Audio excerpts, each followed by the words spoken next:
Hello, and welcome to another episode of Glorified Jobbers, or Glorified Marks. I'll mark you. I'm Bobby. Jeremy. And we are going to discuss some of the things from our first episode, get into what's going on with this week, as I just found out there was cuts yesterday, and I don't pay attention, so that'll be talked about later on in this episode, but we definitely want to start off with the big news. Yeet. Mr. Jey Uso winning, which we were very wrong on. Yes. Honestly, he was like 8th, 9th on my list. At least. Yeah, I did not see that coming. So, no. It makes sense. Like, if you think about it from what WWE likes to do with, the Kofi Mania, with the Daniel Bryan Yes movement for mainstream, it makes sense. Because Jey Uso, as much as I'm not the biggest Jey Uso fan, you're not the biggest Jey Uso fan. Having somebody that is popular like that, he's over to the mainstream fan. Yes. Now, it's clear that the internet wrestling community, people that are probably going to be watching this podcast, not the biggest fan. So, the like and dislike to that video is, it was a lot more disliked than liked online. Again, because, the internet wrestling community is mostly online. But you can't deny when you go to arena the electricity that man brings. So let's dive into your thoughts about it. All day long, I'll say that same thing. Like, he's electric coming into the ring. Even if I was in the crowd, I'd be going right there with him. And I can't stand the guy, honestly. The guy's got great mic skills. In the ring, he bores the crap out of me.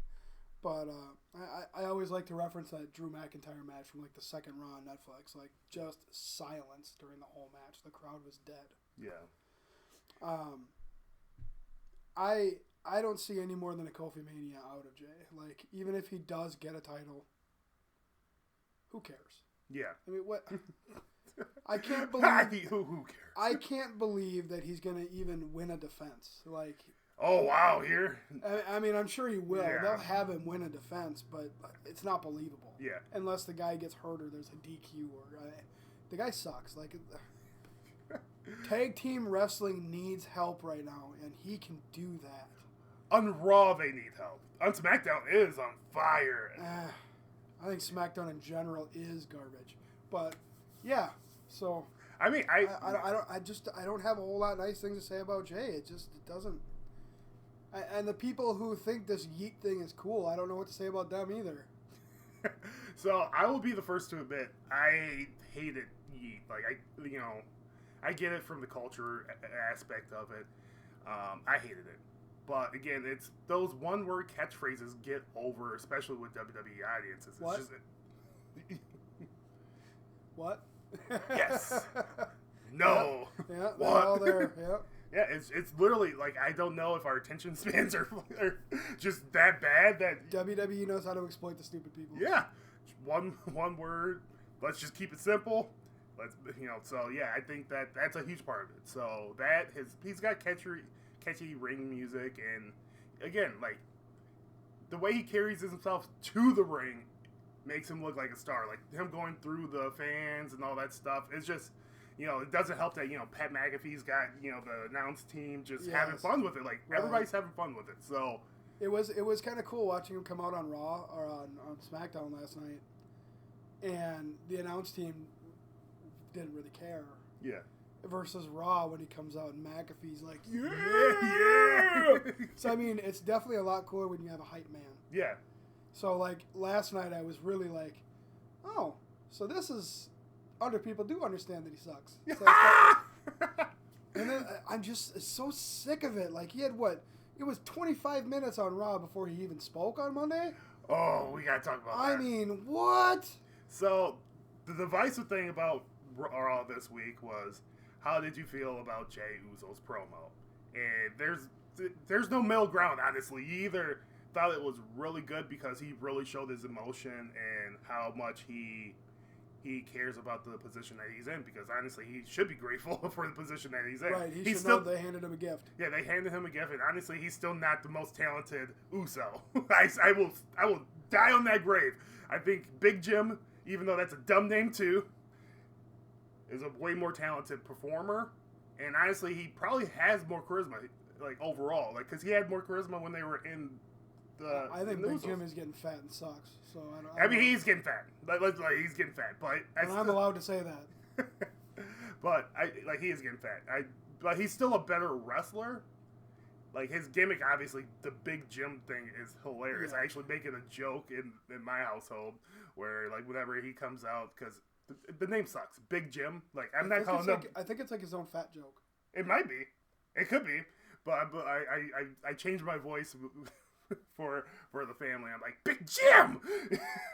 It just, like, because they hate it. They hate it. It's a dumb nickname. I don't know what they were doing. As a big guy, that's pretty common when you walk into a room, someone says, oh, hey, big guy, or oh, Big J, or, you know, they throw big in front of it. Yeah. So that's where I'm going with that. Yeah. I mean, it doesn't help that his brother has actually lost weight during this time, too. He's in a lot better shape. That's the thing. I can't deny that Jey has done all of the work to get where he is. Yeah. He is a yes man through and through for that company. Yeah. And they rewarded him and gave him his flowers. Yeah. That's simple. And honestly, like, for a company to do that it's nice to do. Right. So the one thing I will say is that, does he deserve it? Yeah, he's put in the work. Yeah. He has definitely put in the work. He's put in the time. He's been committed. He's done whatever the company needs him to. He's taken so many L's. Yeah. And I think that might be one of the problems with the internet wrestling community is that you failed to push him correctly before, and you kind of trying to reverse that. Like, he's taken so many main event losses. It's funny because he's main event Jey Uso, but he's lost basically every main event besides the one he got lucky. When did they make that name main event? It was only about a year ago, right? No, actually, that was during the Roman, the beginning of Roman. Towards the end of the Bloodline, wasn't it? No, it was in the beginning, actually. Oh, was it? Okay. So, on SmackDown, because Roman wasn't on the show all the time. Oh, that's right. It would be Jey that would be taking that main event spot. So, after a while, the writing was on the wall as soon as they made that name, though. Yeah. We should have known it right there. Yeah. True. Actually, that's how wrestling works. In retrospect, it's in your face. Yeah. So get back to Raw. we get on our tangents. We're talking about Raw. To get on that. So for me, the promo that he cut was annoying as hell, and I get why people liked it. It's just that he's done this before. So when he won the Intercontinental Championship, he had another promo where he kind of forgot his lines. He forgot where he was going to go with the promo, and I get being emotional and letting the moment, capture you, but at the same time, you're a professional. Have some sort of prep work into this. Like fumbling a little bit, it's fine, but when you literally pick up the mic, you can't even think about what to say at all. It annoys the crap out of me. So I personally hated it, and in my household overall, they hated it. So that's funny to me because I dislike Jey more than almost anyone I know, and I thought that promo was great. I completely get why you would think it's great. But I'm an emotional guy. That's my thing. Yeah. Like, I get excited and happy and sad more than most people do. So yeah, I bit right into it, and I said, "Oh, juicy apple." And I loved it. I mean, if I was Carlito, I'd have been like, "That's cool." Oh, that's funny. A Carlito reference. But yeah, no, I completely get it because honestly, like, we forget as human beings. Like, yeah, he's a professional, he's a performer, but we are all humans. And at the end of the day, like, I would be overflown with emotions. Oh, absolutely. And that's right where I put myself was with him. I'm like, oh, that's so cool. I put it right up there with that Cena promo from Rumble. Like, that was...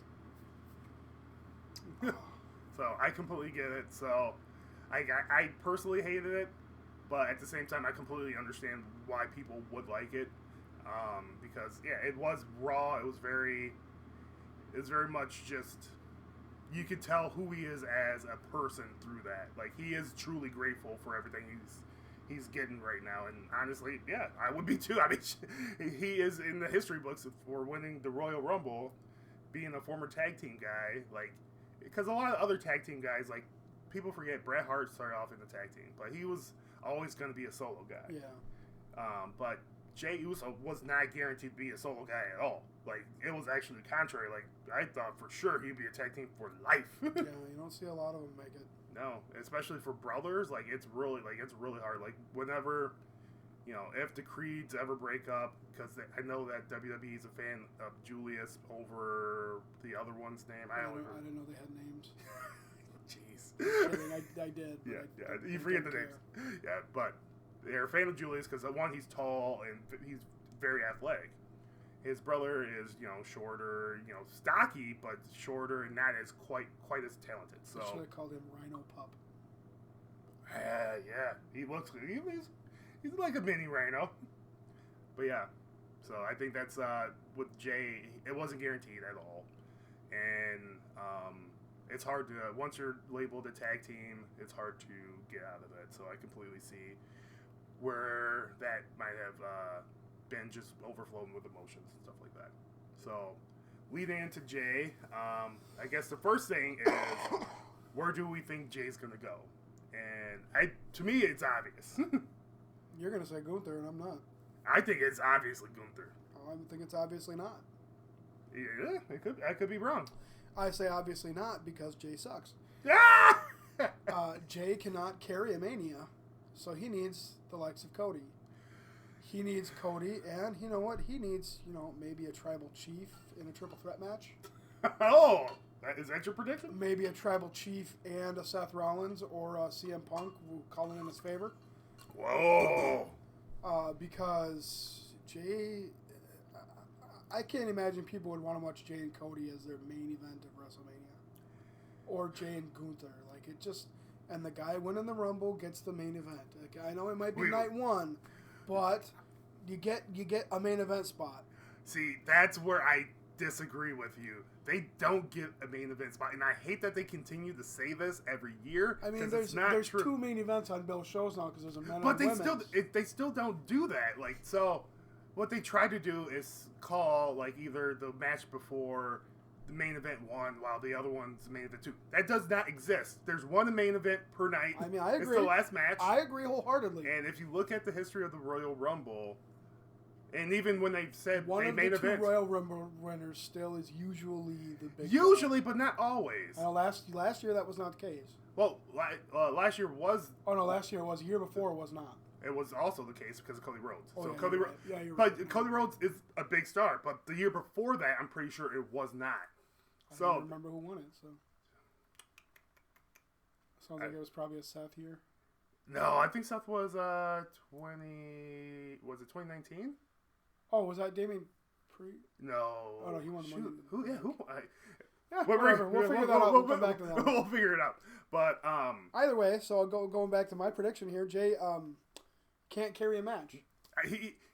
So he needs at least one more big star in a triple, and if they're going to give him the title, he's pinning the other big star, not Cody. Interesting. So that's a very interesting take, and obviously we're probably going to change this a lot during the road, but for me, he's not going to have the actual main event. So I'm going to put that out there. He is not going to have the actual main event because he's just not a big enough star, which is why I think it's going to be Gunther, because unfortunately Gunther's not a big enough star either. That's why I didn't go with Jey and Gunther. It's like, that's stupid. It is stupid. So I don't think that Jey's going to get a main event spot because, spoilers, Cody Rhodes is definitely going to be one of those main events. Oh, yeah. And then my other main event will be Roman, Punk, Seth. Triple threat. So I do think that will be the actual last match of the night. Because those are three big stars. I do think they're going somewhere else with Cody, which I will explain later in this show. Cody needs some time off and a no belt, but I think that I'm done with Cody. I think actually, so I'm kind of torn with Cody. Like he puts on good matches. I either want to see him go bad guy or I want to see him go away. They do need to change up his character. I think he is better suited chasing the title than having the title. And honestly, that's what babyfaces are mainly good for, is they're better chasing than they are having the title. It's really hard to be a babyface with a long title reign because, especially nowadays with wrestling fans, we are very much like we need kind of more instant gratification. And if you don't do the storylines right, you need to have good heels to challenge those babyfaces. And right now, they're convoluting heels and babyfaces a lot. So it's really hard to fully get behind a babyface when the heel has real good justification for his story. Like, it really sucks. Like, with AJ Styles... What about even when the good guy has good justification to be the heel, even though he's still the good guy? Seth frickin' Rollins, man. Yeah, I mean, he's like the best of the best baby faces, but like right now, his story it's not pretty. Honestly, I don't think he's a babyface right now. I think I would call him a tweener. All right. But he is, but a badass tweener. He's getting more. Oh, that curve stomp that he did on Roman, that first one. Holy, I've never seen him actually put both feet down and he crushed Roman. I loved it. Like, that was brutal. Like, I still even I've seen it probably 20 times. Every time I see it, I'm like, oh god. Like, every time I see it, I go, yes. So that was brutal. But to get back to Jey, I don't think he's going to. That's how good. Time out. This is how good Jey is. We can't even talk about it. I don't think he's going to main event. I hope you all agree with that. I don't think he's going to main event. I don't think he's going to be the actual last match. He couldn't main event a pillow fight in my living room. But he'll get over in your living room, though. Yeah, he probably would. Yeah. But, yeah, it to me, it has to be Gunther, because I think Cody is too big of a star. And two, you don't want both your baby faces. Like, Jay's a baby face, Cody's a baby face. And you can do baby face versus baby face, but I don't think you want to do it in that instance. Which will make sense for your third person to be in there as Cody's not a baby face anymore. They're not switching them before Mania. Just go back to that promo last night, right? When he said, if you challenge me, just remember, this is the last night we're friends. Dang, yeah, that was good. So who knows if he challenges Cody? That's true. We might see a bad boy come out. In which case, Cody might earn my love back, but... And they could be doing the thing that they should have did in AEW, where they kept Cody kind of babyface the whole run, and they might have learned their lesson. Like, at some point, you need to switch Cody heel. Right. Because he's a really good heel. That's the thing about it. Like, he's such a good speaker. I mean, the guy could literally, like, I could have all of the coffee in front of me and the guy could sell me a coffee. Yeah, he's good. But that's what makes him such a good baby. And for the internet wrestling community, I can see why they want him heel. But for WWE, for merchandising purposes, he has to be a babyface. Because he gets the little kids going, wow! He is the John Cena. Like, honestly, he's how long the internet wrestling community hated John Cena, but they kept having him babyface because he sold the merch. He is the ambassador, and Cody Rhodes is the ambassador. And honestly, he's literally taking over the John Cena spot, which... Yeah, yes. If you did have a match with Cody for Mania, that's not my prediction. No. It would be... Well, I'm saying, like, I have a prediction, which I'll tell you later. I'm really holding on to this for the end of the podcast. Cena would be another logical one. I'm going to be mad. We might. We have not discussed this. We have, yeah. And this is all. It all lines up, but Cena would be actually a good one, but that's not my pick. So, going on to the men's final four, we were very wrong. Sure, yeah, we were way off. We were way off, and honestly, I think WWE did that on purpose. Yep, they saw all the people's predictions online, and they said, "Fuck you, yep, fuck you, fuck you, fuck you." Yep, they completely screwed us. Like, Sami Zayn wasn't even close. Drew McIntyre wasn't even close to the Final Four. No, and that's painful. Like, Logan Paul. Honestly, that I'm mad because I knew he was going to be 30. So him being in the Final Four actually would have made sense. Like, I knew for a fact he was 30 because the way he kind of said it on one of the Go Home shows, basically sure that he was going to be number 30. So he would have had a chance. So I'm mad that I didn't predict that. I had actually forgotten that Logan Paul was going to be in it. And at number 30, I'm going, well, hello, Randy Orton. Yeah. And then there was no Randy Orton, and there was this little shit on my screen. And I was like, no. Yeah. And it's, I dislike Logan Paul as much as the next person, but that guy can wrestle. He deserves to be in that ring. This is going to be a hot take. He will be a world champion. He will be in the next year. Oh, I don't know about that soon. I think he will be a world champion. I think in the next calendar year he will be a world champion. I would not be shocked to see him headlining a Mania in a year or two. Yeah, and that's just it could be later on, but for some reason I think they're going to pull the trigger this year, and I'm thinking later this year. But I do think it's going to happen. Well, and it's crazy because, like, I mean, like, everyone hates him. I mean, it's a universal thing. Like, he's the universal champ of hatred. Yeah. And he walks out there and everyone instantly, like, he's the new Dominic. Yeah. I mean... it's pretty damn close. It's bad. It's bad. And it's crazy because why do we all hate him? We all hate him because of his off-the-field antics, right? I mean, it's his YouTube show or just his assholeness in general. Honestly, so, like, I don't watch his YouTube, but his podcast is actually really freaking good. I catch clips of it here and there, too. Yeah. But, like, what's so bad is his YouTube. I mean, everyone remembers his YouTube show. Yeah. And how annoying him and his brother were. And, his brother's still annoying. And then, no one forgets the Japan thing, you know, and, you know, it's all still there. And it's almost like it doesn't matter what he does in that ring. No one's going to ever forgive him. So... I do have a different take on that. So, I think that the WWE audience, one, they definitely hate Logan Paul. But, honestly, I think that every WWE fan can acknowledge how good he is for how new he is in wrestling. He is freakishly good in the ring.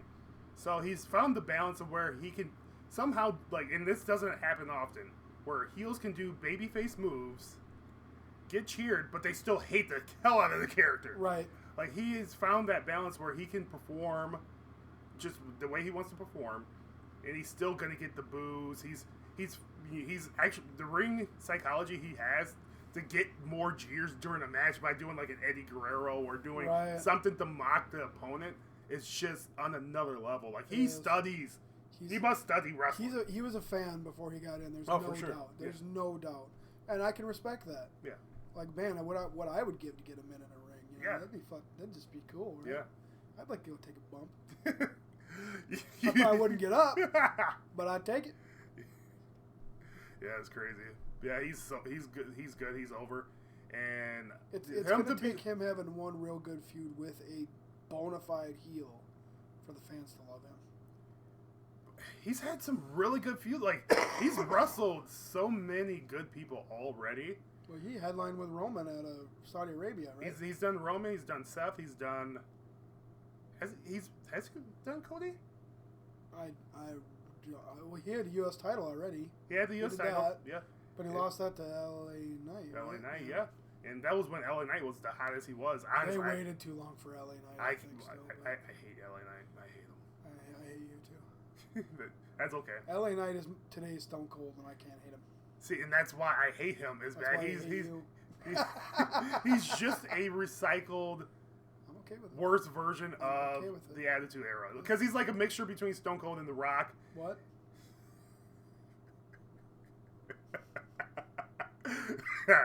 But yeah, he's a recycled Attitude Era. But his promos suck. He suck. Like, half of this stuff doesn't make sense of what he says, and it drives me crazy. Yeah, that's the other reason. Again, one word catchphrases work. Yeah, yeet, Slim Jim. Makes sense. It makes sense. When I see them in the Slim Jim commercial, I'm like, damn it, that makes sense. Yep. Freaking, they're really good at those one word. I think Cody's the only one that's got one that's not just one word. Well, I mean, he's got the whoa thing, but yeah. I mean, what do you want to talk about? It's pretty long. Yeah, that's his catchphrase, but at the same time, it's either that or you need something catchy in your song to get over, and it's the whoa for him. Seth Rollins is oh, then when they sing again, it's something to capture the fans' attention. If you don't have that, you're not getting over. And then, Tribal Chief, the ones. So yeah, I'm a huge Joe Hendry fan. I really wish I'd get more of him. Give it a few years. I think he might have signed a new deal with TNA. I think he's gonna have a title match at Mania. You think so? Oh, that's a bold He's gonna prediction. defend the TNA title at Mania. That is bold. But against that's possible. AJ Styles. Damn, you're just blowing your load on this episode. This is a random episode. You're blowing your load on Joe Hendry versus AJ Styles. You cannot do Joe Hendry versus AJ Styles. You cannot. You cannot. Gotta legitimize your TNA champ by taking down the guy who built the house. I don't think you have. Don't cry. I see the tears coming. You can't have AJ lose to Joe Hendry. Yes, you can. If you did that, which is a crazy idea, and I'm gonna have to make this a short now. Thank you very much. That's fine by me. You would have to have AJ win first, and then lose it back to Joe Hendry. I think that's the only way to actually do it. So have him lose it before Mania and then win it back at Mania? No, we'll have him lose at Mania and win it back at SummerSlam. But it could delegitimize Henry from Mania to SummerSlam. I don't think so. It could. It could. I mean, he rose to stardom so fast, who's to say how quick he's going to drop? I don't think he's going to drop. I think, he rose fast, but not really. If you think about it, like, that push was over a year in the making. Like, he was over for over a year. Yeah, when but he got real over once he released the song on iTunes. Yeah, but that was over a year ago, though. That was over a year ago. That song came out on iTunes. That really started to blow him up because, yeah, I mean, before he had in the NXT, he was already over. But he's getting, I believe. Yeah. So I do think. Damn, that's a hot take. And actually, I sprung that one on you, didn't I? You sprung the hell out of that on me, and I don't hate it. I like if you're having 2 nights of Mania, you're gonna have like 6-7 matches per night. TNA's got to have a pay-per-view around Rumble, right? So what if he lost it at TNA's or lost it at Mania and then won it back at the next TNA one from AJ? I think if he did that, it'll be, I don't know when their Slammiversary is, which I believe is before SummerSlam. So if you have him lose it at Mania and then win it at Slammiversary, which is their big pay-per-view. Yeah. With having AJ Styles, holy shit, the pay-per-view buys for TNA. Right. Oh, think of the money for Tell me WWE wouldn't want to get behind that either, though. With the rumors that WWE actually partially owns TNA or might be buying them out or something. I don't think it's a rumor anymore. Damn. All right. Want to finish these final 4 as we get into more tangents? All right. So I like tangents. So neither of us thought John Cena would be in the final. Or did you have John Cena in the final? I don't think I did. I just thought it would have been too obvious. I think it was too. And I'm still shocked that they had him go all the way to the runner-up. And had him lose in like the dumbest way. In the very. I totally held on when somebody punched me, but if somebody pushes me with their foot, I fly off the ring. Yeah. No one said he was a good actor. Oh wait. I don't think it was. I thought they should have booked it differently, to me. But at the same time, having Cena endorse Jey makes sense as well. Right. It gets the rub off on Jey. That promo after, though, man, Cena nailed every piece of that promo. Cena is a very smart man. He took that promo and, like, bold letters on a piece of paper and stapled it to the wall with, like, confetti around it and said, this is what's happening. And he made me a fan again. I've been a fan ever since. I'm not even saying of Cena. I mean, of the product in general. I mean, I already was, but I mean, I goosebumped. I almost teared up. I was like, this is perfection. Yeah. I'll be very honest. I got clips of it. By that time, I started Rumble a little late, and I was tired, and I went to bed. I watched the hell out of that. But yeah, so Cena, Jey,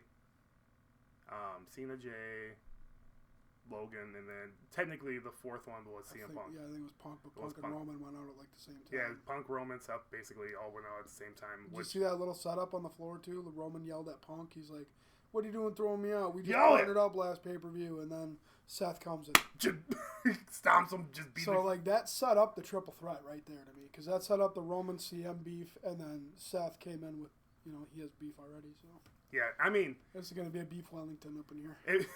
It makes perfect sense, and that's why I think it has to be one of the main events. They set that up right there. Yeah, there's absolutely no way you have that star power and not have it be the actual closer of the show. Right.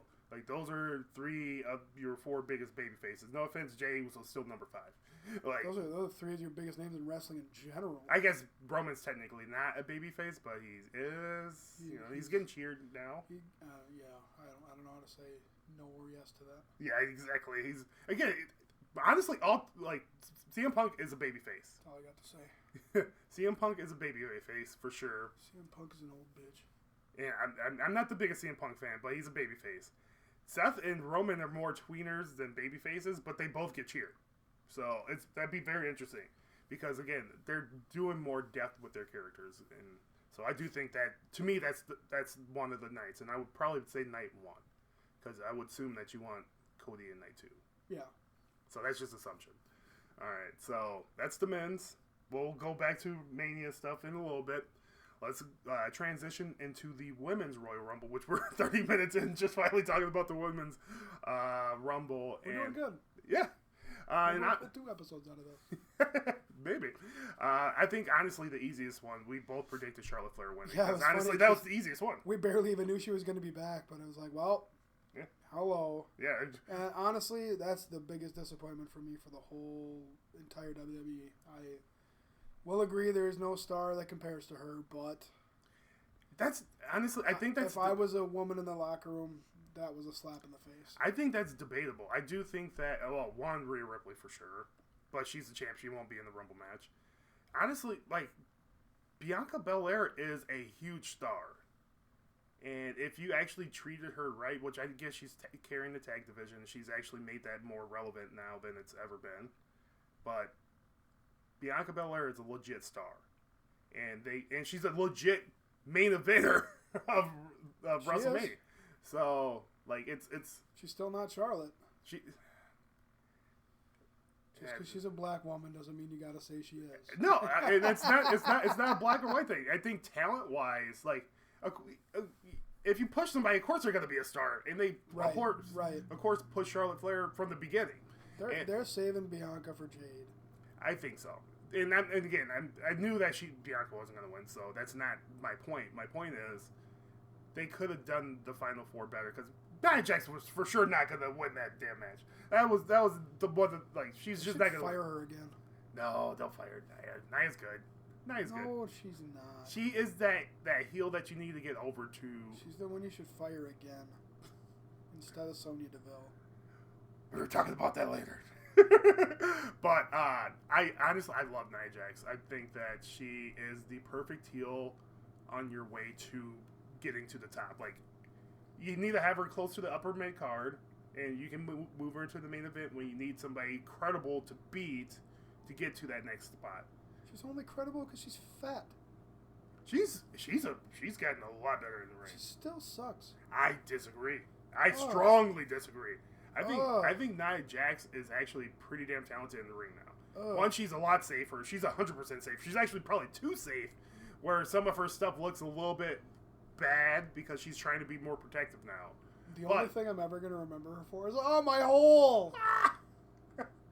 Well, if you watch the internet wrestling community, they're having a blast of her getting stink faced by Rhea Ripley. That's what her just taking Rhea's ass in the face.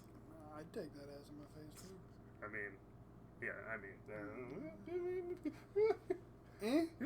Yeah, but yeah, I think they could have did the Final Four better because honestly, I really like that they put Roxanne Perez as the runner-up. Yeah. But I do think that you needed more stars at that point. Yeah. Like, for me, at this point, if you're looking at even the women who have now qualified for the Chamber, none of them were in that Final Four, I don't think. Exactly. So that's kind of weird. That's my point. Is they could have put bigger stars in the Final Four. Like, again, I am a big fan of Roxanne Perez, and I think she's going to be big. She's going to be a star. But I would have had somebody else in the Final Four. Like, Nia Jax, I'm okay with the Final Four. I don't even remember. Was Nikki Bella the fourth one?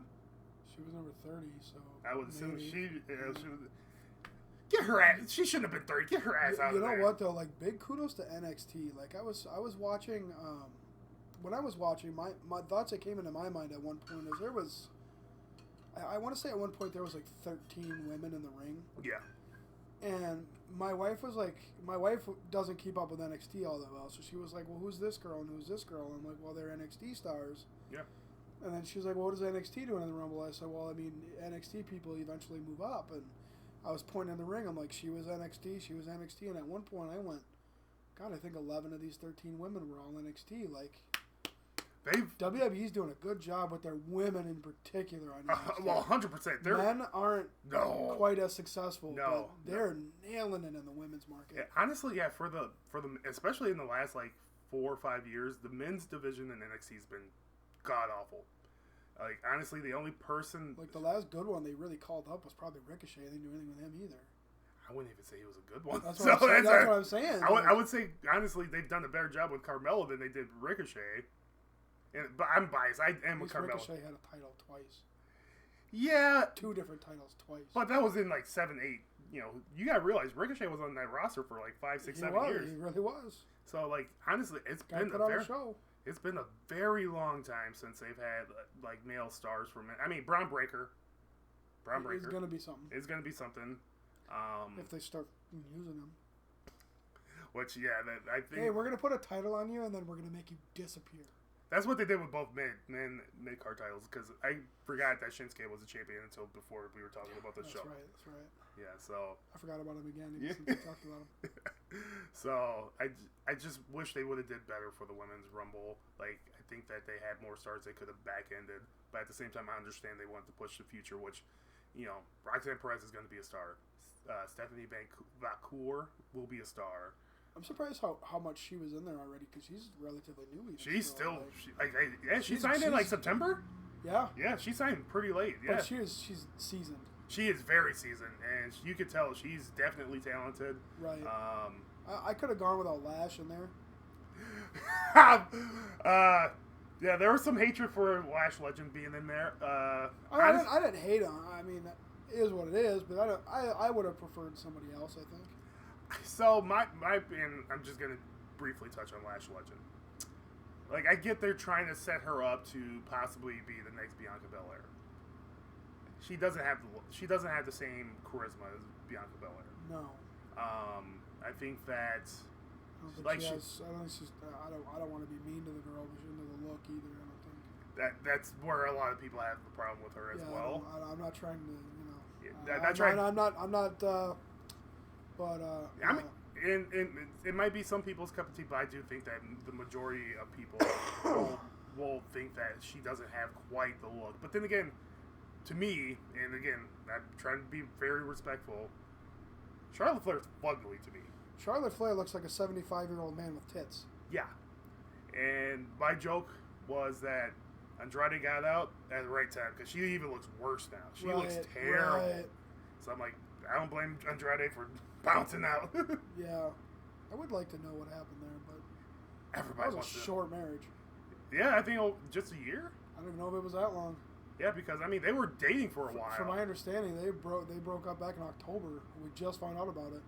Well, their divorce got finalized in October. They were broken up They were broken up since like June. I heard. Yeah, so I mean that. Yeah. That means they were not together very long. Which is interesting because are they going to be able to work together? Is my next question. Maybe they'll probably move Andrade to. I wouldn't mind Andrade moving to Raw because they're not using Andrade anyway. I don't care what they do with him. I like Andrade, but they're not using him, so I don't need him. There's so many spots that the one thing that drives me crazy about wrestling fans is they should push this guy.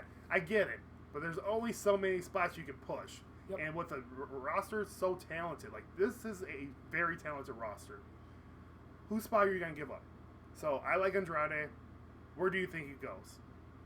Honestly, he challenges for mid-card titles. Maybe he'll win 1 or 2 every once in a while. But honestly, that's his house. He's a mid-carder. Yep. And it's okay to be a mid-carder. It's not a bad thing to be a mid-carder. Like you're providing for your family easily. At the end of the day, top of your head, who's your favorite mid-carder of all time? I got mine already for real. Go tell me. The Big Valboski, baby. Hello, ladies. Hello, ladies. Sorry, that was random. How's that for a tangent? That's a big tangent. And I'm assuming you mean career mid-carders, like not mid-carders that bumped up. Yeah. That's tough. Oh, come on. It's the first one that came to mind. Come on. Honestly, the first one that popped in my mind was X-Pac. Hey, that's cool, too. X-Pac. Like that Bronco Buster. Hell yeah. Minnesota's own. Yeah, that's true, Minnesota's own. Yeah, actually. Although he did beat his wife. Yeah, but I not to get on a different tangent. I'm pretty sure he's the one that actually created the Too Sweet. Yeah, I think he is too. Yeah, so, yeah. But Charlotte Flair winning. Yeah.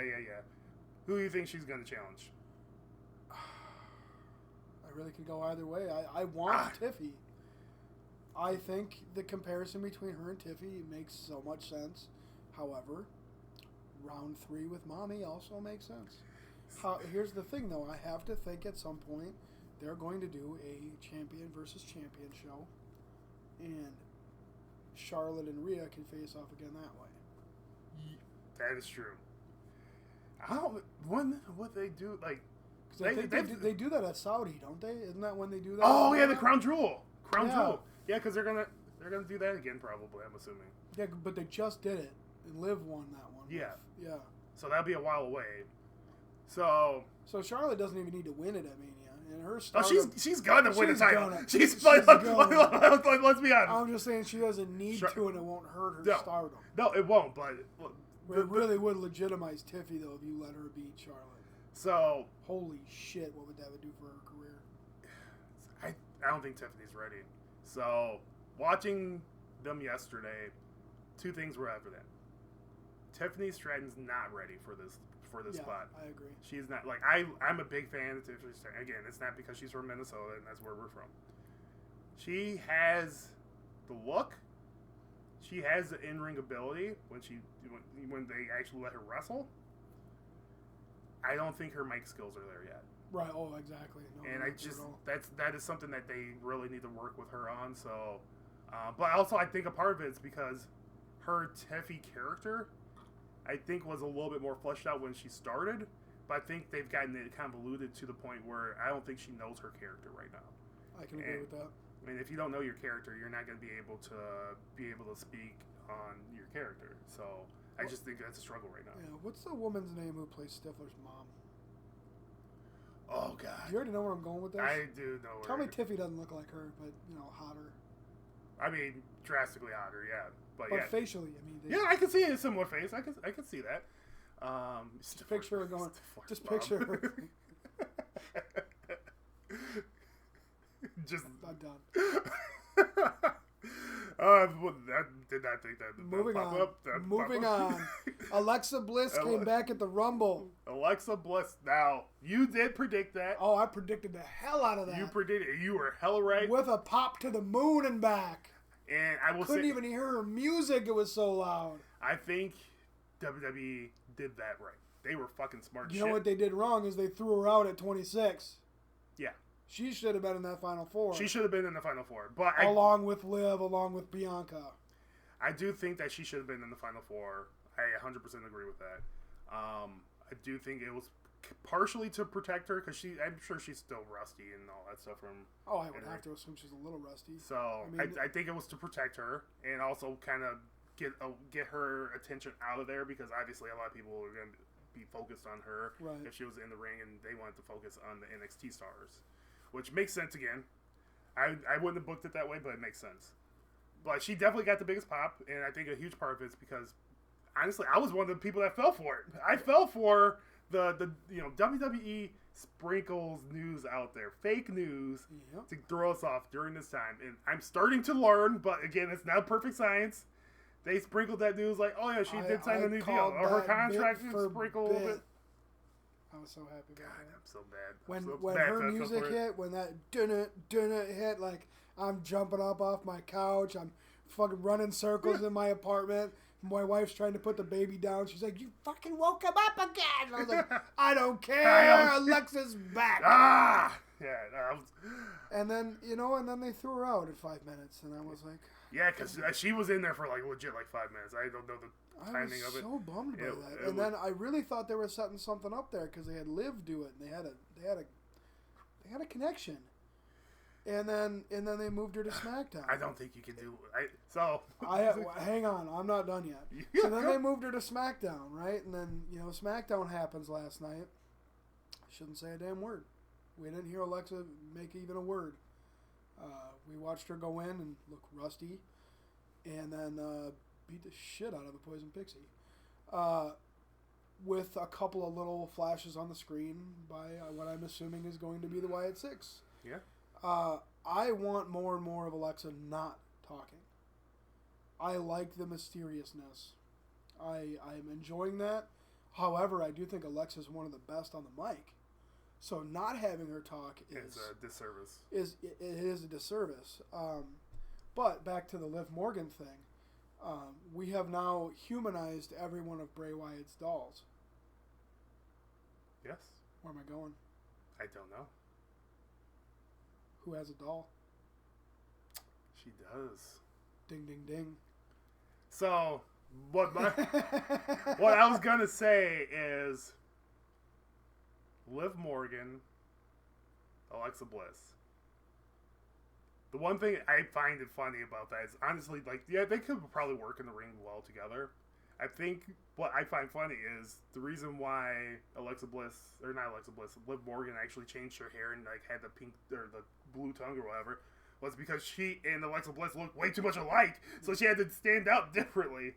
Granted, Liv Morgan's at a completely different place. She knows her character now, and I do think that Liv Morgan is a legitimate enough star to get away from the Alexa Bliss comparisons. So I just find it funny though. I agree with you. Because they do actually oddly look similar. Liv is a lot thicker than Alexa. A lot thicker. But, you know, it is what it is. I'm still sticking with that. Possible. I mean, what are you going to do with Liv Morgan? Like, you have to do something. She's not going to stay in the... There's somebody, like, I think they're going to take the tag team belts off of Bianca and Naomi at some point. Like, I think it's probably relatively soon. And then again, it's long-term storytelling, so you can do that long-term because... Yeah. So, I mean, honestly, it makes sense. We know Jade Cargill's going to come and mess up that tag team. So. Yeah. All right. Let's go to one of the big news from SmackDown, which you actually didn't even see. Yeah. Is Solo Sikoa coming back. And I love that I didn't even see that. Yeah, I was so disinterested in that match that I turned it off as soon as it started. I was like, I don't care. Yeah, so to replay the match, it was Cody Rhodes and Jey Uso versus the Timu Bloodline, Jacob Fatu, and Tama Tonga, which, let's make a guess out of those four. Who do you think took the pin? Tongaloa. Tama Tonga. He definitely took the pin. Like, I feel so bad for Tama Tonga because he's basically the pin eater now until Tongaloa comes back. What is this thing he does on the mic? Yeah. What is this? It's just him being crazy. Shh. Yeah. I'm the dumbass. I think it's him trying to show that he's dumb. It's supposed to be the crazy savage part of being a Tongan, which a lot of people don't know even who Tongans are. My wife is actually half Tongan, so I'm really familiar with the culture. But it's just a play off of them being savages, because obviously one of the bigger known Tongans are King Haku. So he's known as the biggest badass of all time. Like, legit, everybody's fucking scared of that dude. Like, he's literally bitten somebody's ear off in the bar fights. Or bitten nose, too? I think it possibly nose.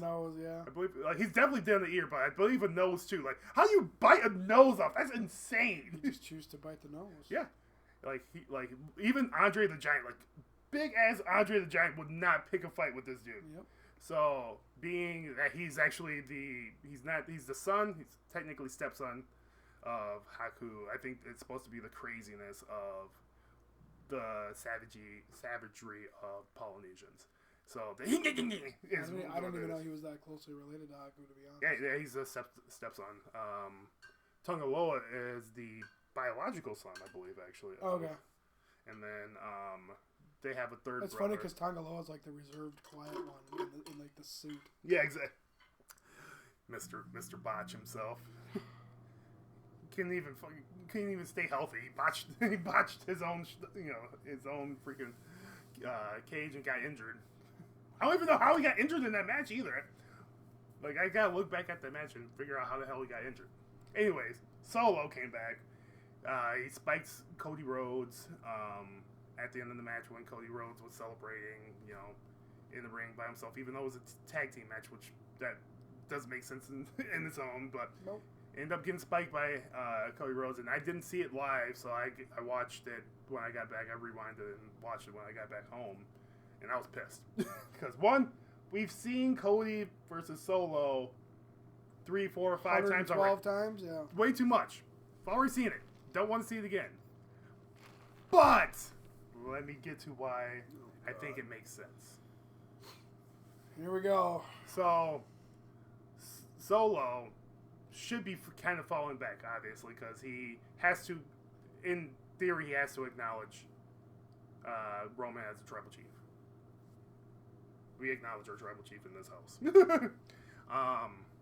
So technically he's supposed to fall back, but obviously he's still somewhat of a leader. I do think that him and Jacob will come to blows at some point. I think they're going to hold off on that. But I do think that he has been tasked to attack Cody by the final boss. The real High Chief. The real High Chief. I do think that this is just a lead into... I like it. The Rock versus Cody Rhodes. I like it. I like it. I think that's going to happen. Like, as soon as I... That's the match I want. That is the one match I want. So, and, I mean, if...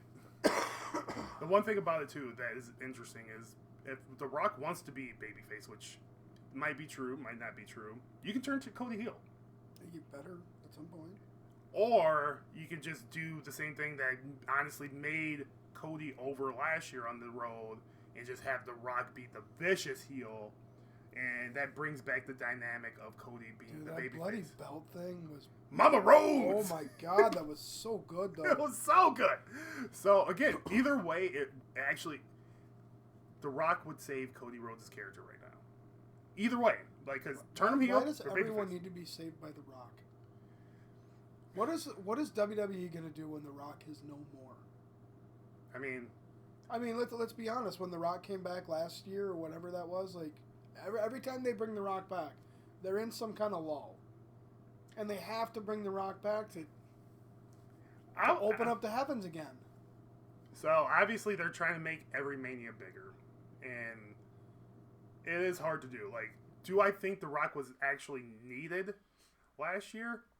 The only reason I think he was needed last year is because you can't have just a straight rematch of Roman Cody. But I do think that he wasn't as necessary last year as he is this year. Well, last year it was supposed to be Rock versus Roman. Exactly. It was supposed to be Rock versus Roman.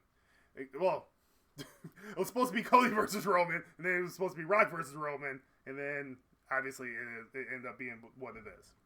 So I think that for it wasn't in a lull last year. It was just honestly, it was more popcorn to watch. Like, holy crap, those segments on Raw with The Rock and Cody. Holy crap, that the creation of the final boss was over. It got over, and I still love it. It's honestly it is my favorite version of The Rock. Same. It is the only other one that compares is the Rock and Stock Connection. Yeah, but I mean, there's been so many good versions. Like, Hollywood Rock was good, but this eats Hollywood Rock alive. Holy, that final boss! Oh, I love that character. I really do like it. So it's fitting now too that he's older and he's just bigger and he's bigger, more menacing. Yeah. And it's so funny because he's legit, like, he is legit on the board of TKO. Yep. So he's legit the boss. The final boss. Yeah. So it's so funny that it actually worked out perfectly to have this in there. So that's why I waited to the end to be like, hey, I really think that it is going to be Rock Cody. I do think so. I mean, they got to do it at some point. But okay, so if they do that, where's the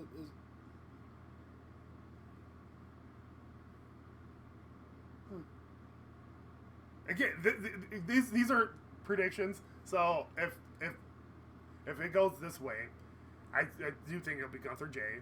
Yeah. I think Seth Roman, CM Punk will be a headline. I do think that then it'll be Cena versus Logan Paul. Okay. And then Charlotte Flair versus... Honestly, that one I don't know, because you can't go either way. We don't even know who else is in that chamber yet. I mean, should we try that? Who's going to be in the chamber? So, right now, it's Alexa Bliss, Bianca Belair, I swear somebody. Oh, Liv Morgan. Yeah. Are those the only 3 right now? Yeah. I think for sure. I don't even know of any other women. Lyra Valkyria has a match against somebody, I think. Who the heck does she have a match against? God, I can't imagine I'll let her in while she's got the IC. I hope not. They've been pushing the hell out of Chelsea's got a qualifier, too. Oh, wow. They're actually putting some mid-card in there, too. Huh. I don't know. So, I mean, to be real, like, they set up the women's matches where, honestly, they could pick either champion. I think that I would personally go Charlotte, Rhea. Because I do think that if you want this to be the biggest Mania, that's the biggest match. Yes. So, I would do that. But it would make sense for Tiffany versus Charlotte because I do think that they would do the same formula they did with Rhea. Where Tiffany will lose. She will win it the following year or later on down the road against Charlotte. And then they'll have a third match. Because it's going to happen. Right. Because I think technically Charlotte beat Rhea twice before Rhea finally got a win. Well, she beat Rhea as the NXT champ. Yep. And then she beat her again when she had the title. She had the WWE title. Yep. And then Rhea beat her for the title. Yeah. So I do think that you can do a similar storyline, and honestly, it would possibly make Tiffany more over when she actually does lose. Again, like, it depends on what you want to do with the Tiffany Stratton character. Are you going to make her a babyface, or are you going to keep her a heel? Because she's technically a heel, but she's acting like a babyface now. Again, crowd behind her now. Well, I think it's because everyone just dislikes Charlotte. Oh, hey, they hate She's Charlotte. A bitch. Yeah, it's just, what are you going to do with her character? Figure out where you're going with her character. Tiffany Stratton's better as a heel, but you can make her a face. You can make her a cocky face. You know, she's got to start being a little more personality on the mic is what she's got. She's definitely lacking in character development and charisma. She has charisma though. Like they've shown, like she was like 100% over when she debuted at the Elimination Chamber last year. Yeah. Like she was so over. She had her character down. Like she knew who she was. And I think she's just lost it because they got her so involved with Nia Jax, and then that background is they really need to reestablish her character. Yeah, I agree. So she has all the potential in the world. And she's only, I think, 25. She's young, yeah. She's a baby. So like they got time, but I wouldn't. Just because you have time, don't do what you did with Austin Theory, where just because he's young doesn't mean you can push. I'm putting him in the chamber. They need to push Austin Theory again. I think they did a disservice to that man. And that man is talented, and he can get over. I just think that it was a bad move to have him against John Cena. I think that was a terrible move. That was so bad. And it could be, honestly, if you think about it, Austin Theory is young. He's in his 20s. And honestly, if you think about a lot of these younger wrestlers, they have all the ability. It's just, I think the older you get, the more it clicks to you more. I think, honestly, it's clicked over for the last couple of years with Liv Morgan, like last year or two with Liv Morgan, because she's getting older. She's like, I think she's 30 now or something like that. Yeah. I think that might just be the excuse I'm going to use in this. Well, that's fair. Because when you're young, you're worried about the athletic part of your job. But the older you get, the more you have to use the psychology. The more you have to actually think about your character. Like, Seth, Roman, Cody, even Jey. Like, they're all our age. They understand their character more than anything. They understand what their role is, and they understand the wrinkles. Drew McIntyre, our age, understands his character. They all understand their character because they're older. Not that they're old, because I'm not old. I am. But they understand their characters. And I think that might just come with age. But you can't wait too long either, because then you're going to ruin these characters. Yep. So, yeah. What do you think about my Rock versus Cody? I'm in. I think, again, if I'm right. The match I want. So however we get there, I'm okay with it. Mama Rhodes. You gonna have him kidnap her this time? Baba Rose never got so much TV time. I'm hoping she got paid pretty well for those appearances. I bet.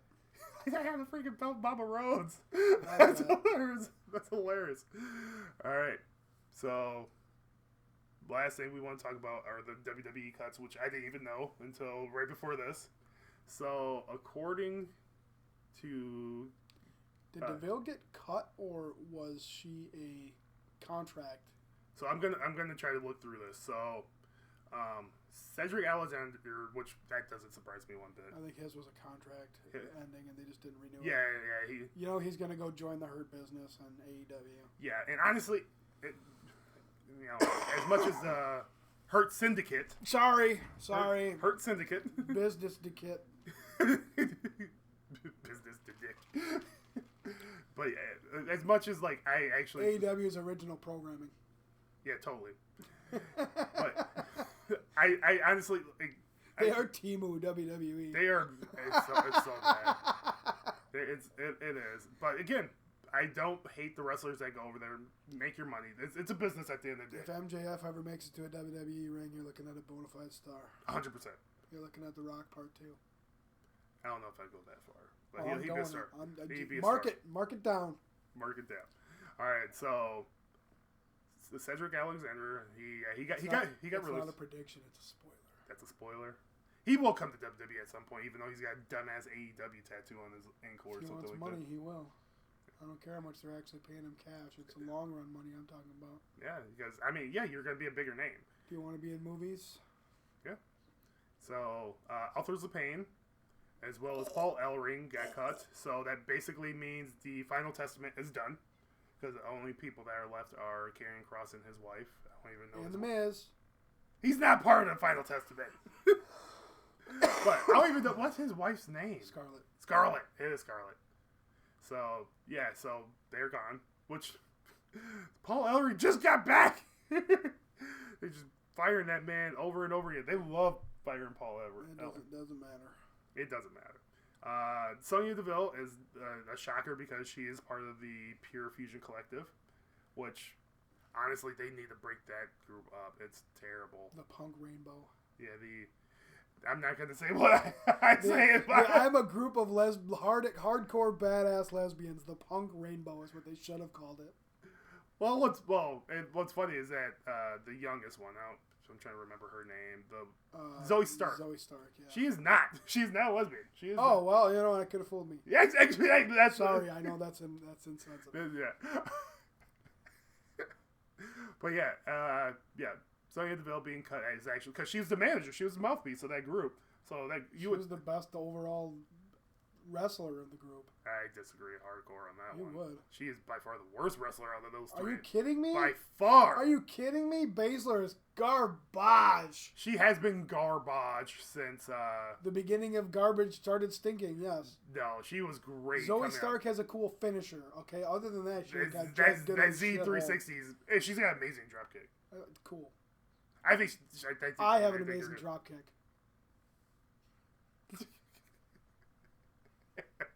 I might. I mean, who knows? I've never done one. Yeah, but she was by far the mouthpiece of that group, though. So it is shocking. So they have to disband. You got to remember though, like before Sonya Deville got hurt and came back to that PFC garbage. Yeah, they were pushing her. She was gonna go somewhere. Like she was climbing the ladder. Right. Tears her ACL. Ends up in this PFC garbage. It is garbage. I mean, she's in her 30s. Like they're kind of ruining her now. I mean, they paid her for years, so I mean, honestly, it's not like she's gonna. I don't think Sonya Deville will work well in AEW. So I think she might need to move. I think she'll be back. You think so? Yeah. I don't think so. I don't think she's a big enough star to justify coming back. Same with Cedric Alexander, and they better not bring back AOP. This would be what, the fourth time? This is the third time they canned him, I think. Yeah, I get why they want to bring back AOP because on paper they're big ass guys that look menacing, but it just doesn't work. No, and their finisher was so stupid. It is stupid. Like, why would you think that hurts any more than regular powerbomb? Because two people are doing it. You have a baby, I have a baby. We know all about two people doing it. Ah! Honestly, so AOP, when they were in NXT, they were actually pretty decent, but that's because they were carried in matches by DIY and they weren't called the AOP, were they? They were called AOP. Were they? I thought originally they were just Toka and Razor or whatever that. No, they're always Authors of Pain, and it worked. I just think it was a dumb name from the start. It didn't help them. Honestly. I love how you said Toka and Razor. Toka and Razor would have been a better name. It would have been, but I'm surprised they were able to get away with Razor, considering. Yeah, you're not wrong. But yeah. At If first you I'm like, don't know what that is, I can't say it because we don't have rights. Yeah. But Akam. Look it up. Yeah, look it up. That's funny. But yeah, I mean, when they were in NXT, they looked good. Paul Ellering was a good manager for them. They got to the main roster. They, for some reason, got rid of Paul Ellering right away. And they had one tag team championship run, which nobody remembers. And yeah, they just, honestly, there's no need for them. Just to clarify your statement here, they had a championship run? They did. I believe they were Raw Tag Team Champions for a brief time. You weren't kidding about not remembering. Yeah. Yeah, let me actually see if I can confirm that real quick. As you talk about something while I look it up. What do you want me to talk about? Anything. The AOP sucks. How about that? Yeah, they I mean, honestly, Karrion Kross doesn't need them. They I don't know. There's not a tag team that I care about in men's wrestling right now. Yeah, they're a one-time Raw Tag Team Champion, and they won it. Let's see. In 2012. 2018 to 2019. I was close. Yeah, they made their... Oh! I forgot that Drake Maverick was their manager. Right. I completely forgot about that. So... What's he doing now? Actually, I don't know what he's working on a farm, or is he on an OnlyFans, or... Just the tips. Yep. So, actually, what's hilarious is how they actually won the tag team championships. So, I completely forgot the storyline, but it was when they won the championship from Seth Rollins. And I'm saying just Seth Rollins because that was when Dean Ambrose decided to turn heel and like leave their tag team. So it was a 2-on-1 handicap match for the tag team title, and he lost to the AOP. That's the only reason why they won the tag team championship is that they were doing a breakup story with Seth Rollins and Dean Ambrose, and they won the tag team championships, and they didn't. That's peak WWE right there. Yeah, and they I mean their first match as the champion. Or one of their first matches as champions, they lost to Bobby Roode and Chad Gable, who weren't even the tag team. They weren't even. That's how much they cared about AOP at the time. They lost to a team that wasn't even like a tag team, and they only what was it? So they had a 35-day reign as champion because one of them got injured. So that's what happened. And then they got cut shortly after. Yeah, I miss Bobby Roode.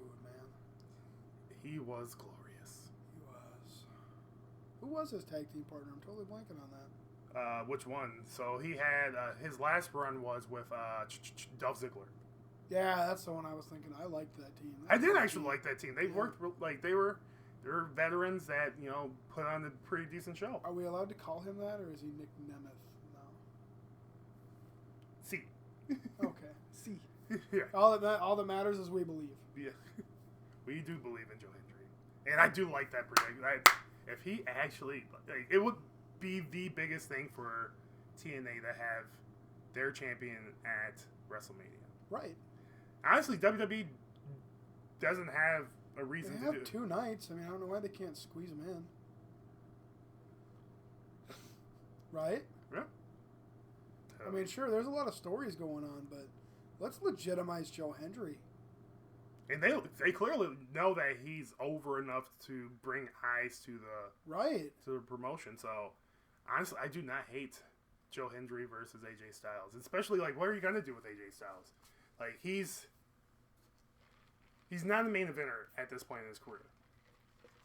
He's somebody that you can push up there when you need to. Right, he can be a legitimate contender, but he can't get above that upper mid card. Yeah, he's a perfect upper mid card person. Where if you need somebody to feud with for the championship.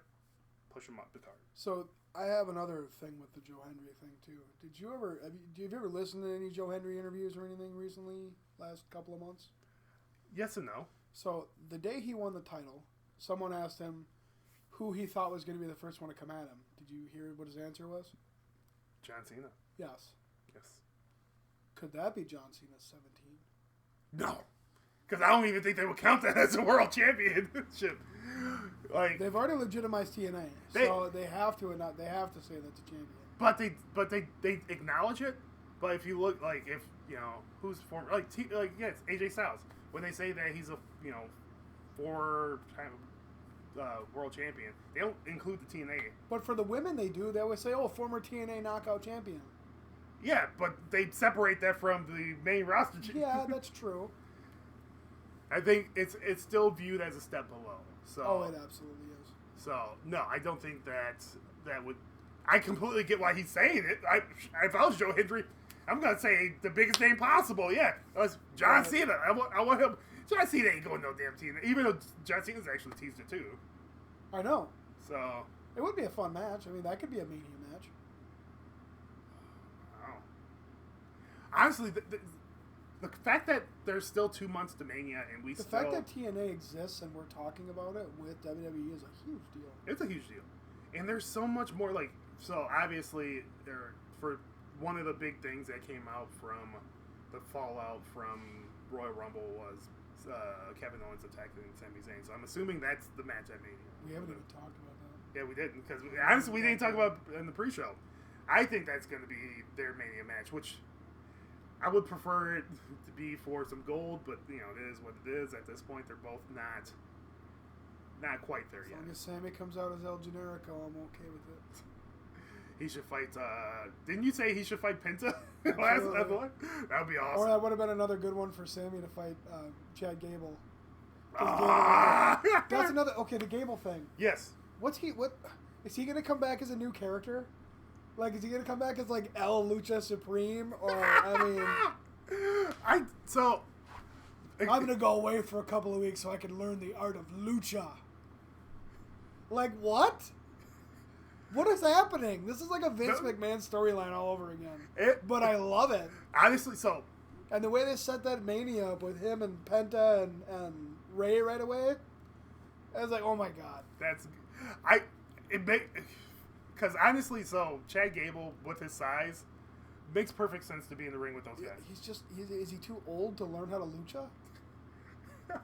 That's right. I'm gonna say learn how to lucha. Learn how to lucha. It's got a new hit song coming next week. Honestly, learn to lucha. That should be a shirt for Chad Gable. Learn to lucha. Hey, I want some of that merch money. Right. I don't know what they're gonna do with Chad Gable's character, but I like it because he's training with Dom, right? Yeah. That's so funny. Yeah. Those kids. But he's gonna come out with a full mask. It's all USA colors and shit. Though it's gonna be so cool, dude. He's gonna have a cape. Help training with Dom is just gold. One, because it gets Dom away from the Judgment Day. I'm beyond they need to end the Judgment Day. They killed it. They need to end this months ago. I'm beyond. I've been done with Judgment Day for so long. I'm so sick of them.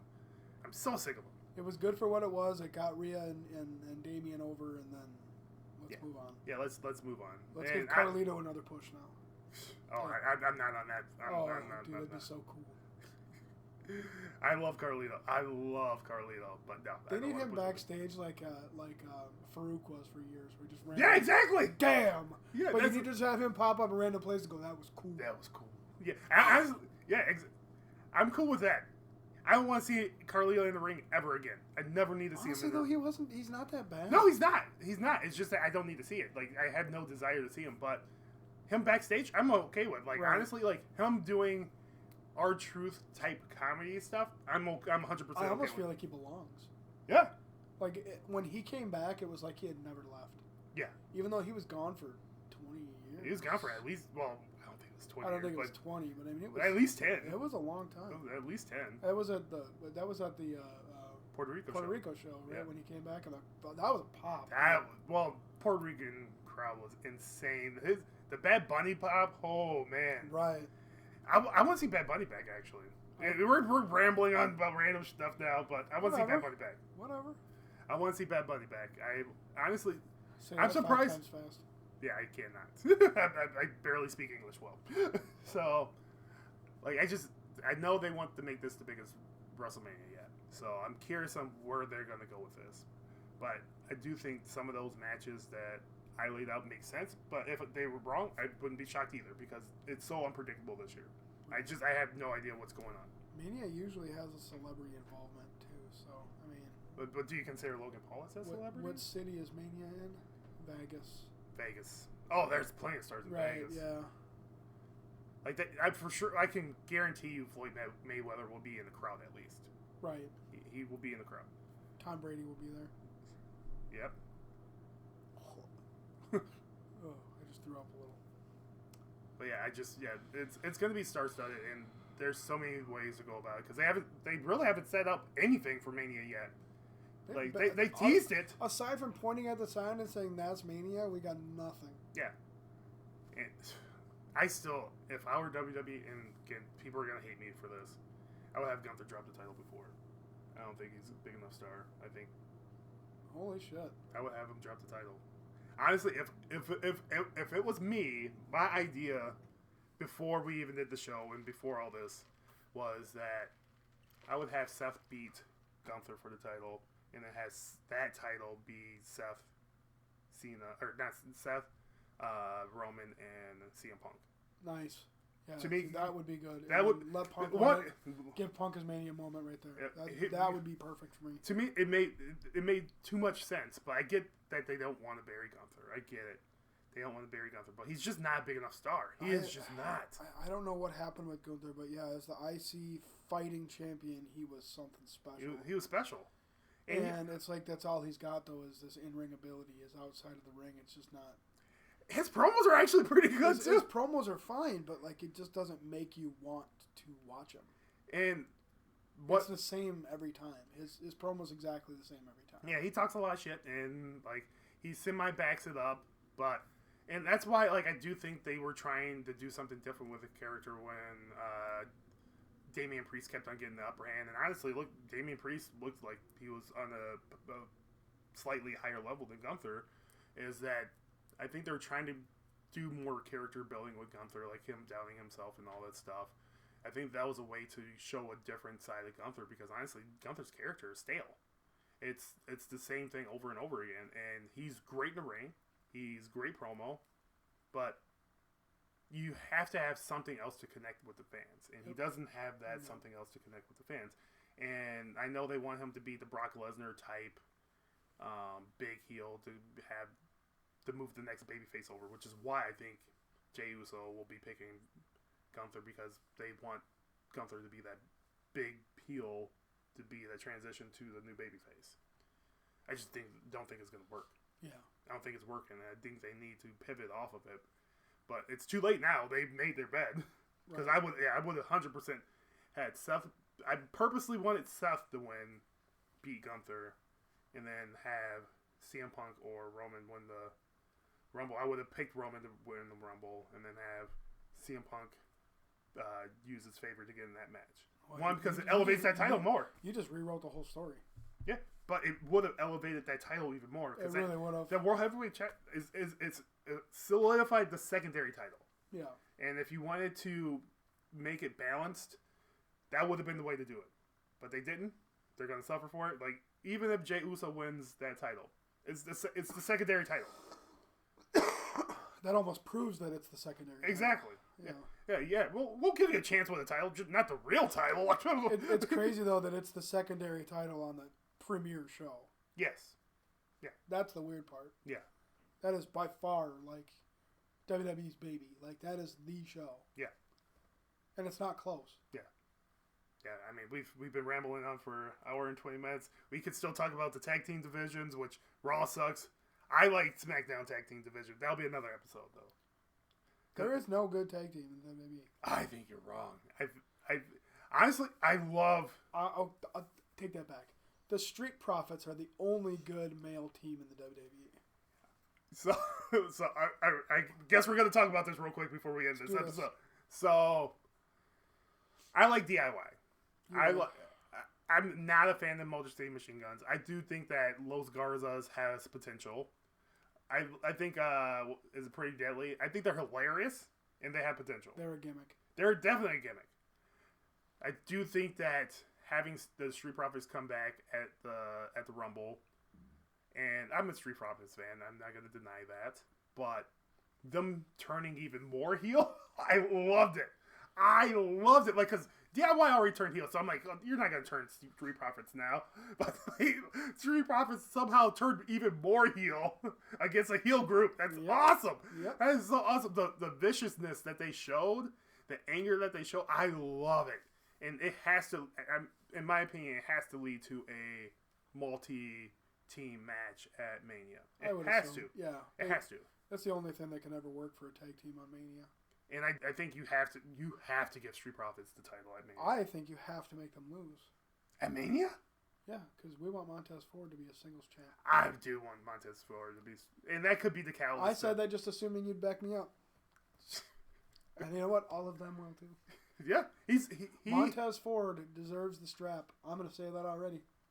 He can have this. He is. I just don't understand how they view Montez Ford, because they gave him a push. They put him in the Elimination Chamber 2 years ago. Right. He did really fucking good in that match. That chamber match was great. It was great. And then they had him, I believe, face Seth Rollins one-on-one. Dude, I just mentioned that chamber match at work the other day. Like, I brought it up out of nowhere. I was like, didn't they just have Montez Ford do a flippy thing off the top of the chamber? I was like, what climbs across the chamber and then he looked like a star, and then he doesn't look like a star. He has a fucking star. He is a star. He can talk. He has the look. Like, he bulked up. He is jacked. Like, that dude's big now. He is a Rihanna song, man. He shines bright like a diamond. Yeah. Damn. What the fuck is wrong with me? What the fuck? But at the very least, at least mid-card title. At least mid-card title. I mean, you got to start him with that. You got to see how he does with one. Yeah. But I don't understand how they have not pushed him to the moon. Like, he deserves, and I don't know if it's him, because he's mentioned that he wants to be a solo star, but at the same time, what happens to Angelo Dawkins? He knows that as soon as they break up, Angelo Dawkins is probably going to be cut within 6 months. That's the thing, is what happens with Angelo Dawkins. And I like Angelo Dawkins, but let's be real. As soon as they break up, he'll be cut in 6 months. He will be. Because what are you going to do with him? Unless he, starts bulking up and shaping up too. He's not going anywhere. Yeah, he's got charisma. He definitely has a different type of charisma. He could probably pull off a fairly solid mid-card comedy act. I was gonna say that he could probably last a year or two as a lower mid-card. He'll put on a good match and he'll take the L. He'll get pinned. But I mean, you need people to take the pin too. You do. Yeah. You do. Unfortunately, you need people to take the pin. So I do think that might be his concern. I mean, we've been looking at guys like Otis survive for years. So true. I mean, don't get me wrong. I would give Otis a push for that too. I would not. I thought it was terrible that he won Money in the Bank. I thought that was the worst decision ever. Agree to disagree. Anyway, I don't know. I'd give Angelo Dawkins a little bit of something. I mean, yeah, a little breadcrumbs. If they had the 24 title, I would give them that. I mean, you gotta. I mean, you don't know until you test the waters. True, but again, at who else's expense? I don't know, but Angelo Dawkins is one of my favorite finishing moves. I love that movie, or whatever the hell that thing's called, where he spins them up and. Yeah, he's really talented. He looks legit. So, I do think one of his things is if he does need to get in better shape. Yeah. Oh yeah. He does. He would need to get in better shape, and he would need to take it seriously because, I mean, obviously, Montez Ford realized he was a little bit smaller. He was able to do all the, crazy high-flying moves, but when he was like, hey, I really want to start thinking about getting pushed up, he had to put on 25 pounds of worth of muscle. He got big. Yeah, he got big. He got big, so. Jacked is the word. Yeah. So. I mean, there are guys like KO who aren't. Yeah, that's true. Round is a shape. There's. Yokozuna won a title. And until Roman was the tribal chief, he wasn't in the best shape. He was just lucky that he wore the vest to cover up his belly at the time. But now he's cut. So it's different. Like, yeah, I mean, yeah, you don't have to be in the best shape. I mean, let's like, I just realized what you said. Like, yeah, Yokozuna was big, but Angelo Dawkins ain't got to be close to WWE champion. Hey, you never know. You never know. All it takes is the right promo at the right time and the right push at the right time. You never know. You never know. But it's not going to happen. Austin 316 says, I just whipped your ass. But Austin was a star before that. He wasn't. He had the potential. He was a mid-carder before He was a blue-chip prospect. Angelo Dawkins now blue-chip prospect. Now, Montez Ford is a blue-chip prospect. Montez Ford is a blue-chip prospect. So, like, yeah, I get it. I get what you're saying. Did you ever think Mick Foley was going to be champion? No. Well, true. How many times did he run? Hey, that's it. Again, we're going to ramble on about just random crap. Could you imagine a repackage for Angelo Dawkins like that? Like, not Mankind, but just, like, such a completely different... So, yeah. That's the kind of thing they would have to do with him. Yes. Yeah. They would have to have him go out, get dismantled by probably Montez Ford. That's what I mean. If they break up, that's generally how you have to do a tag team. Your partner has to dismantle. You have to. Because honestly, I hate when they just like, oh, let's just leave and shake hands. Like, no, there needs to be some venom. Right. But at the same time, the only other thing that would work for me there is if like the team itself got dismantled, like got wrecked by someone and someone got hurt. Yeah. And then, Dawkins was just gone for a while, and then the argument for Dawkins coming back as this differently weird character is, hey, you didn't even visit me. You didn't come back for me. You didn't. I mean, but it's kind of like what the New Day's doing with Big E. Yeah, basically. Yeah, because honestly, like, Which makes you think Big E's got to be coming. I don't think he's coming back. I don't. Why make that storyline? Because that's how you get the most heat for Xavier and Kofi. They knew that would be you would get the most heat by bringing up Big E. Because honestly, I really don't think he's coming back. I personally, like, as much, I want him back. I would love to have Big E back. I was a big Big E fan. But I think you use that because you know he's not coming back to get heat for the New Day, which I'm glad that they actually won a match for once. So, get on another tangent, I think because all they did was lose after that angle. But they were all in singles matches. It was Xavier losing, Kofi losing. They won their first match as a team together. So it actually makes sense. They're stronger together and build that up. So I'm hoping that's what they do with that story because they can't have New Day lose if you just bury. Like, honestly, I feel like they buried the heat that they got from the Big E thing because they just kept on losing. Like, why do I care if they're going to lose? Right. But those kids with their families are hilarious. They're so funny. They're so good. Yeah, it is.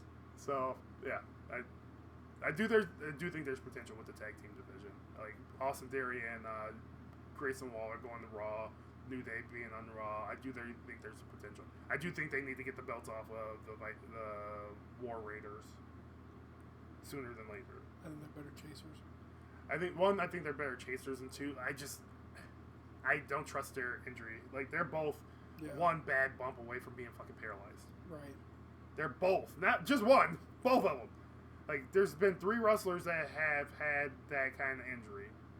Edge and the 2 War Raiders. Right. That's insane. That is interesting. So, yeah, I mean, they're on borrowed time. Like, luckily, like, they've... Big E's in that right, too, isn't Yeah, he? Big E is another one, so... Now, how come those 3 can come back? As far as I've understood, Big E has said that he's been told he could come back, but he's one bad move away from not walking. And that's why he's not back. Right. So, I mean, maybe not come back as a full-time wrestler, but I can see him come back and do a spot or 2. Possibly. Like, I can see him come in and fuck over a New Day championship match. I mean, that'd be cool. Actually, that'd be hilarious. Have him come in and just do, like, one fucking spine buster or something. I think one thing that holds him back is I think he's engaged to be married. Yes. So I think that's part of it. I don't know if he's trying for a family or not. I would assume. And 2, WWE's paying him fucking good ass money to do. Just be on the desk. To be at the desk. Why would I give? Like I believe he's still under the same contract because I mean it was a work injury. They are I think legally obligated to pay him. Right. So like why would I take a bump if I don't need to? Right. Like now when this negotiation time when this contract's about to run out, that might be a different story where he's like, oh. Now I want to wrestle and then get that money. Did Corey Graves have a similar accident too, or what was his injury? I forget. I don't remember what. No, his was concussions. Was it? Oh, okay. His was a concussion. Last I heard, he might be working on something. That's the rumor. I mean, that's another one. That's a rumor. He was another guy I was going to predict for the Rumble, and then I didn't. That was a smart move. I think they're going to pull that storyline at some point. I just think they're. I think that's a whole part of the whole story that he just had with getting moved from desk to desk because he's going to come back and be like, bitch, I don't belong on this level. I'm on this level. The only problem with that to me is when do you think that story will actually get enough eyes on it? Like, is he back on the desk in NXT yet? He is. Okay, so maybe that's kind of... I think that, honestly, what I would do is have a match between him and Pat McAfee. Because Pat McAfee can actually God, that wrestle. would be great. Yeah.